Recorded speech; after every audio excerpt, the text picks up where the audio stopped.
ആക്രമണ ഭീഷണികൾക്കും യുദ്ധ സാഹചര്യത്തിനും ശേഷം ഇറാൻ അമേരിക്ക സംഘർഷം അയയുന്നതായി റിപ്പോർട്ടുകളുണ്ട്.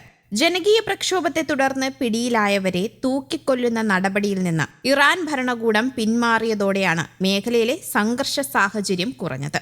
ഇറാന്റെ ഈ തീരുമാനത്തിൽ തനിക്ക് ബഹുമാനമുണ്ടെന്നും US പ്രസിഡന്റ് ഡൊണാൾഡ് ട്രംപ് അറിയിച്ചു. ഇന്നലെ നടക്കേണ്ടിയിരുന്ന 800-ലധികം വധശിക്ഷകളും ഇറാൻ നേതൃത്വം റദ്ദാക്കിയതായി താൻ അറിഞ്ഞെന്നും നടപടിക്ക് നന്ദിയുണ്ടെന്നും ട്രംപ് സമൂഹ മാധ്യമമായ ട്രൂത്ത് സോഷ്യലിൽ കുറിച്ചിരുന്നു. അതേസമയം ഇറാനിൽ സൈനിക നടപടി തൽക്കാലം വേണ്ടെന്ന് വെക്കാൻ ട്രംപിനെ പ്രേരിപ്പിച്ചത് ഗൾഫ് രാജ്യങ്ങളുടെ ഇടപെടലാണെന്നാണ് റിപ്പോർട്ടുകൾ. സൗദിയും ഖത്തറും ഒമാനും US-ഉമായി നടത്തിയ ചർച്ചകളാണ് സ്ഥിതി മയപ്പെടുത്തിയതെന്നാണ് റിപ്പോർട്ട്.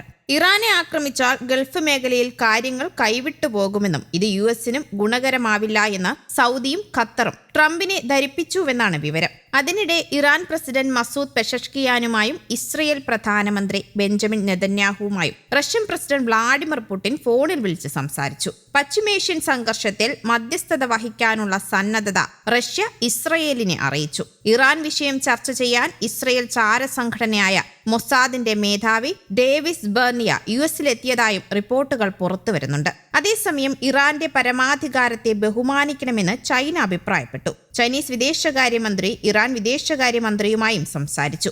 ഐക്യരാഷ്ട്രസഭ സുരക്ഷാ കൗൺസിലിൽ ചൈനയുടെ പിന്തുണ വാഗ്ദാനവും ചെയ്തു. ഐക്യരാഷ്ട്രസഭാ മേധാവിയും ഇറാൻ വിദേശകാര്യമന്ത്രിയെ ഫോണിൽ വിളിച്ചു സംസാരിച്ചു. രാജ്യത്തെ പ്രക്ഷോഭങ്ങളിൽ വിദേശ ശക്തികൾ ഇടപെട്ടത് മന്ത്രി അബ്ബാസ് അരാഗ്ചി ഉന്നയിച്ചു. റഷ്യൻ പ്രസിഡന്റ് വ്ളാഡിമിർ പുടിനും സംഘർഷം ലഘൂകരിക്കാൻ ഇറാന് പിന്തുണ വാഗ്ദാനം ചെയ്തിരുന്നു.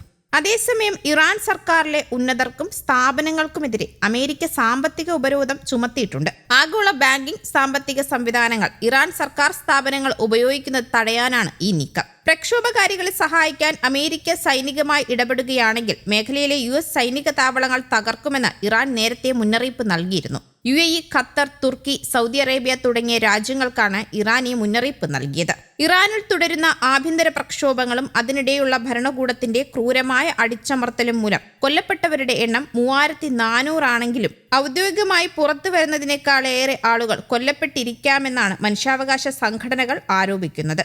സാമ്പത്തിക പ്രതിസന്ധിയെ തുടർന്ന് ഇറാൻ കറൻസിയുടെ മൂല്യം ഇടിഞ്ഞതും അവശ്യ സാധനങ്ങളുടെ വില താങ്ങാനാവാത്തതും അധികമായതുമാണ് ഇറാനിൽ പ്രക്ഷോഭങ്ങൾ ഉണ്ടാകുന്നതിന് പ്രധാന കാരണമായത്. പരമോന്നത നേതാവ് ആയത്തുള്ള ഖമേനിക്കെതിരെയും പുരോഹിത ഭരണത്തിനെതിരെയും വലിയ പ്രക്ഷോഭമായി വളർന്ന സമരത്തെ ഭരണകൂടം ക്രൂരമായി അടിച്ചമർത്തുകയായിരുന്നു. 1979 ഇസ്ലാമിക വിപ്ലവത്തിന് ശേഷമുള്ള ഏറ്റവും വലിയ രക്തച്ചൊരിച്ചിലായാണ് ഇതിനെ കണക്കാക്കുന്നത്. അതേസമയം 3 ആഴ്ചയോളമായി ഇറാന്റെ തെരുവുകളെ പിടിച്ചുലച്ച ബഹുജന പ്രക്ഷോഭം പതിയെ തണുക്കുന്നുവെന്നാണ് സൂചന. വ്യാഴാഴ്ച സംഘർഷങ്ങളോ കാര്യമായ ആക്രമണ സംഭവങ്ങളോ ഉണ്ടായിട്ടില്ലെന്ന് റിപ്പോർട്ടുകൾ പുറത്തു വന്നിരുന്നു. വെടിവെപ്പ് ശബ്ദങ്ങൾ തീരെ കുറവായിരുന്നുവെന്ന് ദൃക്സാക്ഷികളെ ഉദ്ധരിച്ച് വാർത്താ ഏജൻസിയായ APM റിപ്പോർട്ട് ചെയ്തു. എന്നാൽ പ്രക്ഷോഭകരെ ഭീകരരായി മുദ്രകുത്തിയുള്ള അറസ്റ്റ് തുടരുമെന്ന് ഇറാന്റെ ദേശീയ മാധ്യമം റിപ്പോർട്ട് ചെയ്തിരുന്നു. ഇന്റർനെറ്റ് സേവനം ലഭ്യമല്ലാത്തതിനാൽ സ്റ്റാർലിങ്ക് ഉപഗ്രഹ ഇന്റർനെറ്റിലൂടെ വീഡിയോകളും ചിത്രങ്ങളും പുറത്തെത്തിക്കുന്നവരെ ലക്ഷ്യമിടുമെന്നും അറിയിച്ചു. പ്രക്ഷോഭം അമർച്ച ചെയ്യുന്നതിന്റെ ഭാഗമായി ഒരാഴ്ചയായി രാജ്യത്ത് ഇന്റർനെറ്റ് സേവനം വിച്ഛേദിച്ചിരിക്കുകയാണ്.